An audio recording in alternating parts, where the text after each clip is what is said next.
अस्सलाम वालेकुम स्टूडेंट्स। आज हम 10वीं क्लास का chapter number 6 refraction of light इन ए राफ़े नूर ये चैप्टर स्टार्ट करने वाले हैं। तो सबसे पहले लाइट क्या होता है इसकी बेसिक इंफॉर्मेशन मैं आपको पॉइंट के ज़रिए समझाऊंगा और ये आपको पॉइंट नोट करने हैं।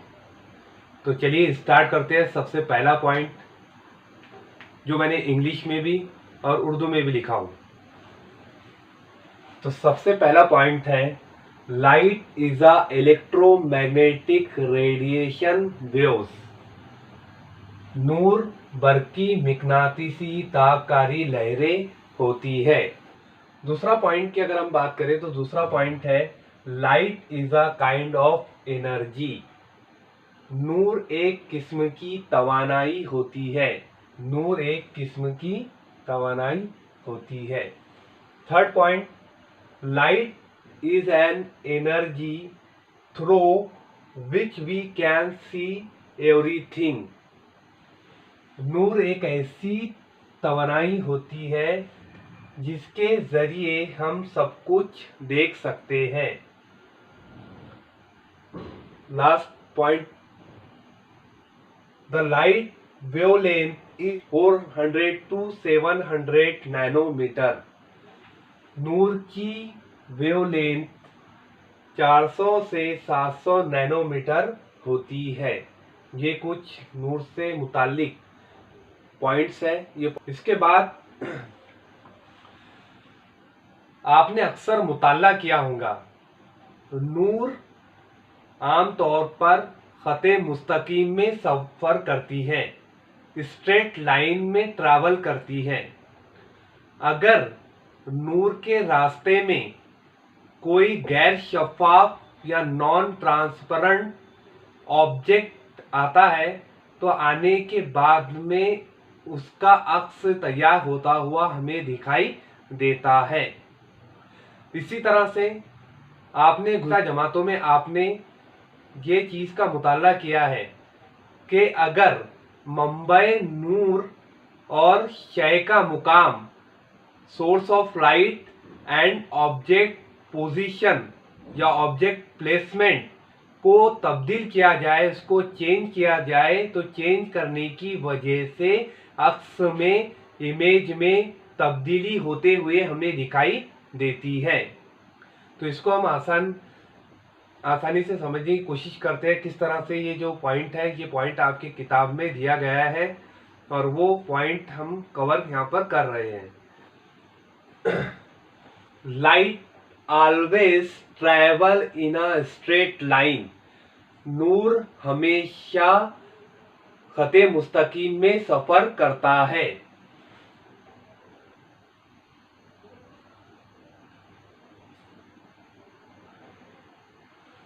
मान लीजिए ये लाइट रेज है,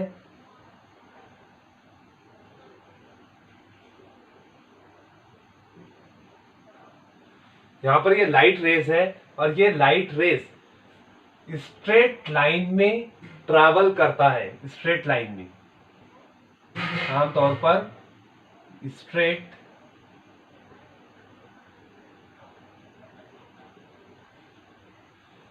स्ट्रेट लाइन में ये ट्रैवल करता है। आमतौर पे हम ये देखते हैं, हमने ये मुताला किया है कि नूर लाइट हमेशा आमतौर पर स्ट्रेट लाइन में ट्रैवल करता है, खते मुस्तकीम में सफर करता है।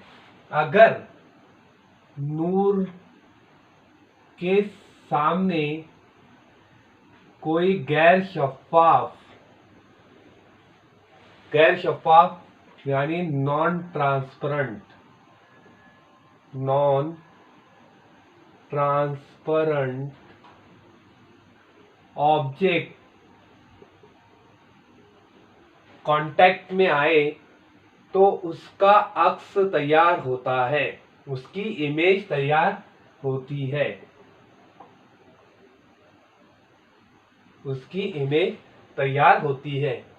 हमने 9th क्लास में पढ़ा है कि जब भी हम मुंबई नूर या सोर्स ऑफ लाइट या किसी ऑब्जेक्ट की पोजीशन या उसका मुकाम तब्दील करते हैं, चेंज करते हैं, तो चेंज करने की वजह से हमें उसी तरह की तब्दीली इमेज की में भी दिखाई देती है, अक्स में भी उसी तरह की तब्दीली हमें होती हुई दिखाई देती है। ये हमने 9th क्लास में पढ़ा है। अब हमको इस चैप्टर के अंदर ये देखना है कि नूर में नूर की जो सिमत है उसकी सिमत में कोई तब्दीली वाक़ई होती है या नहीं। तो इसी चीज का मुताला हम जो है तो इस चैप्टर में करेंगे। उसकी डायरेक्शन, उसकी सिमत तब्दील होती है क्या, इसका मुताला हम इनेराफ़े नूर में या रिफ्रैक्शन ऑफ लाइट में करेंगे।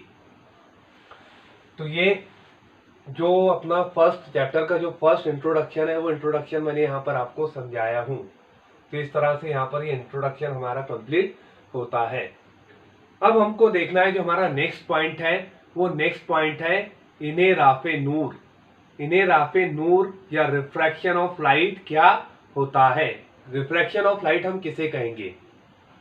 तो रिफ्रैक्शन ऑफ लाइट हमें अगर समझना है तो इसके लिए हमें दो ट्रांसपेरेंट मीडियम चाहिए। दो ट्रांसपेरेंट मीडियम हमें लगेंगे और उसी ट्रांसपेरेंट मीडियम के जरिए ही हम रिफ्रैक्शन ऑफ लाइट को समझ सकते हैं। तो सपोज यहाँ पर हम एक गिलास स्लैब ले लेते हैं।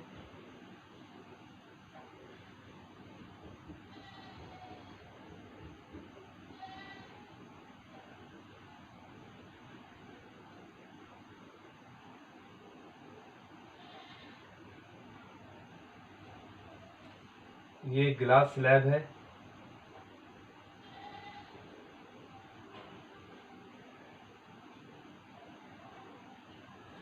ये ग्लास स्लैब हमने यहां पर लिया है।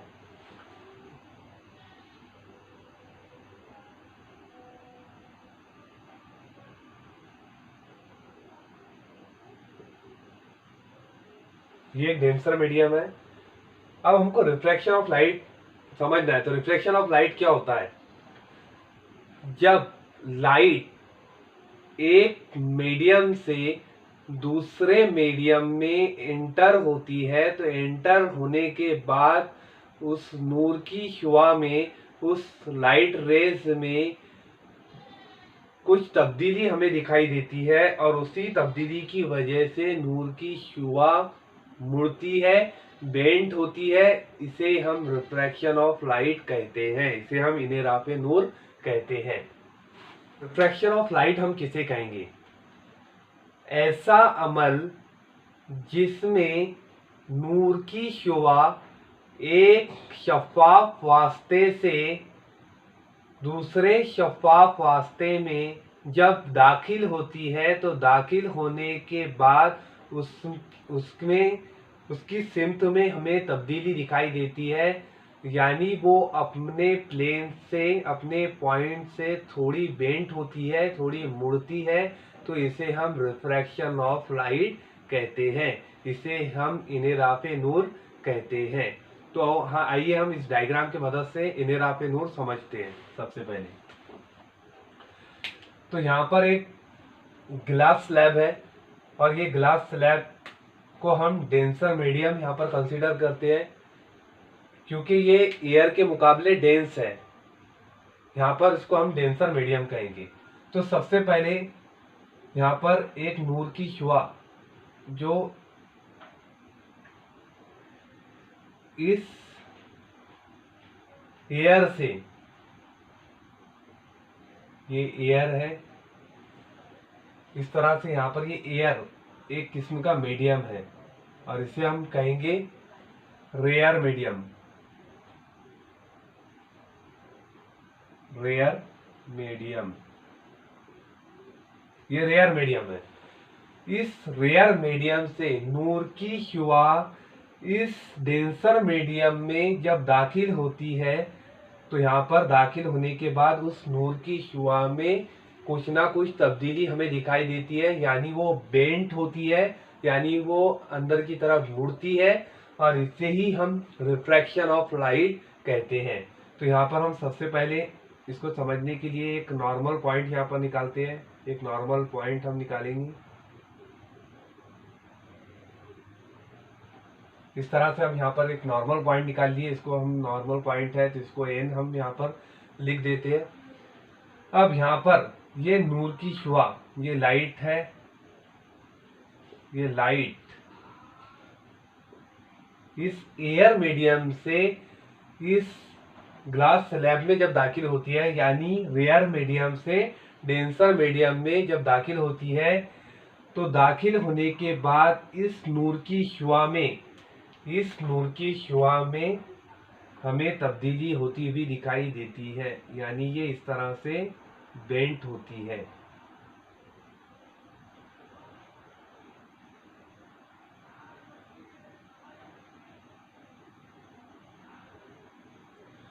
इस तरह से यहाँ पर ये बेंट होती है, और बेंट होने के बाद इस पॉइंट पर, इस प्लेन सरफेस पर हमें उसमें कुछ तब्दीली दिखाई देती है, और जब तब्दीली दिखाई देती है तो तब्दीली कहलाती है refraction of light. Refraction of light, यहाँ पर रिफ्रैक्शन हुआ है जब नूर की शुआ इस हवाई वास्ते से, इस एयर मीडियम से, इस लतीफ वास्ते से इस कसीफ वास्ते में जब दाखिल होती है, तो दाखिल होने में इस नूर की शुआ में कोई ना कोई तब्दीली दिखाई देती है, और यही तब्दीली को कहते हैं इनेराफे नूर, यानी नूर का मुड़ना। इस तरह से यहाँ पर हमें जो है तो रिफ्लेक्शन ऑफ लाइट दिखाई देता है। और जहाँ पर ये नूर की शुआ इस सरफेस पर, इस प्लेन सरफेस पर, जब ग्लास स्लैब की प्लेन सरफेस पर दाखिल होती है, तो दाखिल होने की वजह से हम इसको कहेंगे इंसिडेंट लाइट। इंसिडेंट लाइट या वकू पजीर शुआ, वकू पजीर शुआ इसको हम कहेंगे, या शुआए वकू, या हम इसको कह सकते हैं शुआए वकू। यहाँ पर इस तरह से हम इसको शुआए वकू भी कह सकते हैं। तो ये हुई शुआए वकू, वकू पजीर शुआ या शुआए वकू, और इसको हम जाहिर करते हैं आई से, स्मॉल आई से हम इसको जाहिर करते हैं। अब यहाँ पर ये जो नूर की शुआ है, ये नूर की शुआ जैसे ही यहाँ पर इस सरफेस पर दाखिल होती है, तो दाखिल होने के बाद इस नूर की शुआ में रिफ्रैक्शन दिखाई देता है, इनेराफ दिखाई देता है, और जहाँ पर ये इनेराफ होता है तो इस इनेराफ को हम कहते हैं रिफ्रैक्टिव लाइट, या इसको उर्दू में कहेंगे मुनारफा नूर की शुआ। तो मुनारफा नूर की शुआ भी हम इसको कह सकते हैं, मुनारफा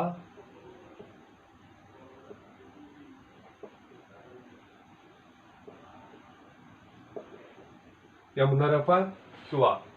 मुनारफा नूर की शुआ इस तरह से यहाँ पर ये होती है, और इसको हम जाहिर करते हैं स्मॉल आर से, इसको हम स्मॉल आई से जाहिर करते हैं। तो इस तरह से रिफ्रैक्शन ऑफ लाइट जो है तो एक मीडियम से दूसरे मीडियम में हमें दिखाई देता है। इसकी शर्त है कि इसके लिए ट्रांसपेरेंट मटेरियल चाहिए, शफाफ वास्ता चाहिए। और शफाफ वास्ता क्या क्या हो सकता है, तो आपको पता है एयर जो है तो शफाफ वास्ता है, इसी के साथ साथ वाटर शफाफ वास्ता है, ट्रांसपेरेंट मीडियम है, इसी के साथ साथ और कैरोसिन भी हो सकता है, कैरोसिन, या इसी तरह से और जितने भी लिक्विड्स है वो लिक्विड्स क्या है, ट्रांसपेरेंट मीडियम है। इस तरह से रिफ्लेक्शन ऑफ लाइट होता है।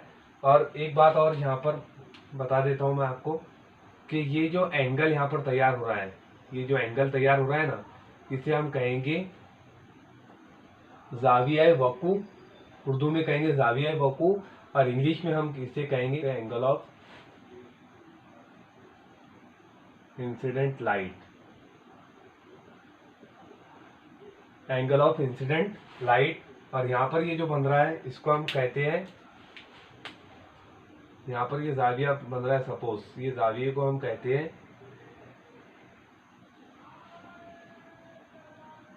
Reflective angle.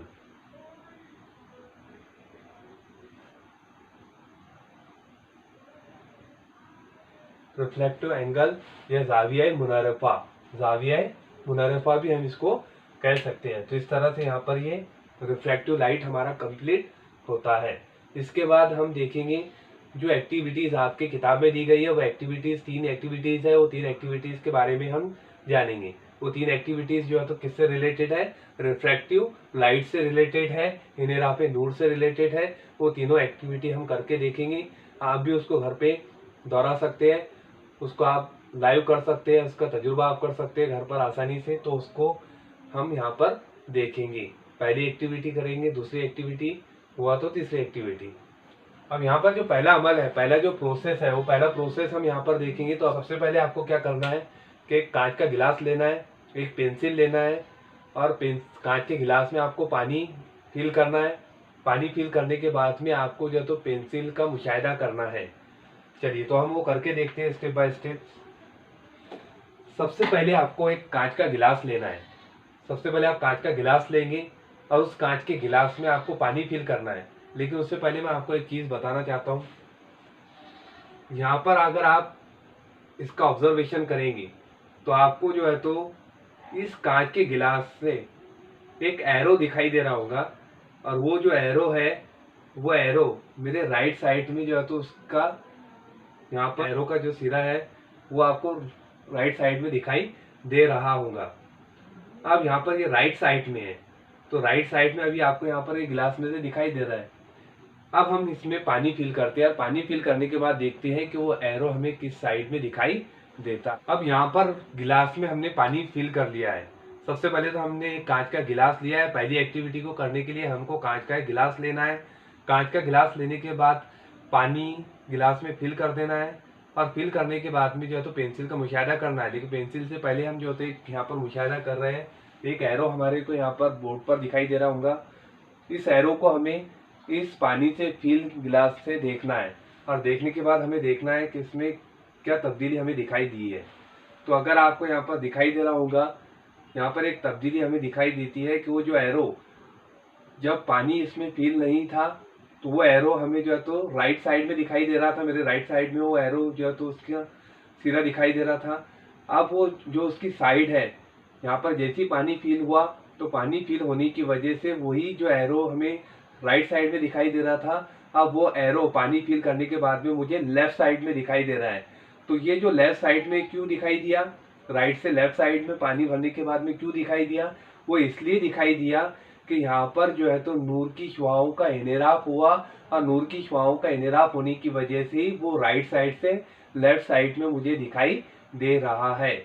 तो इस तरह से यहाँ पर ये एक एग्जाम्पल से मैंने यहाँ पर आपको समझाया कि किस तरह से नूर की शुआओं का इनराफ होता है।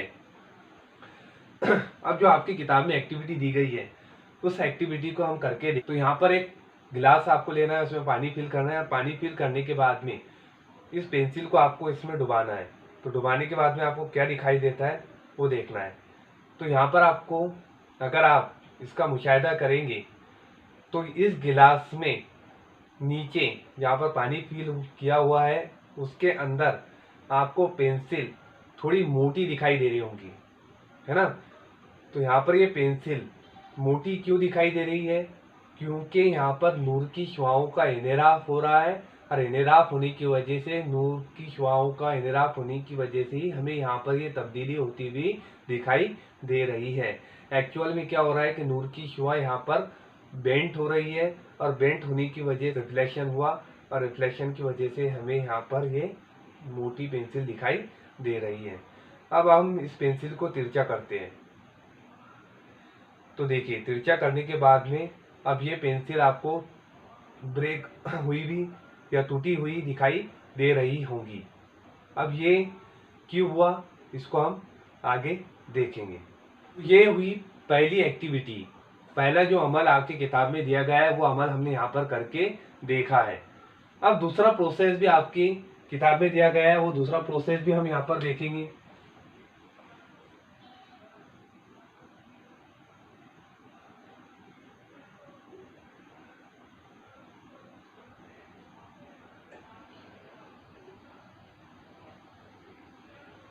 दूसरा अमल करने के लिए धाती बर्तन लेना है। धाती बर्तन के अंदर आपको 5 का सिक्का रखना है। 5 का सिक्का रखने के बाद आप उसमें पानी फिल करेंगे और पानी फिल करने के बाद में आपको इसको टेबल पे रख देना है। और टेबल पे रखने के बाद में आपने क्या किया, एक धाती बर्तन लिया, उसमें 5 का कॉइन डाला। 5 का कॉइन डालने के बाद में आपने उसमें पानी फिल किया और पानी फिल करने के बाद में आपने उसको टेबल पे रख दिया।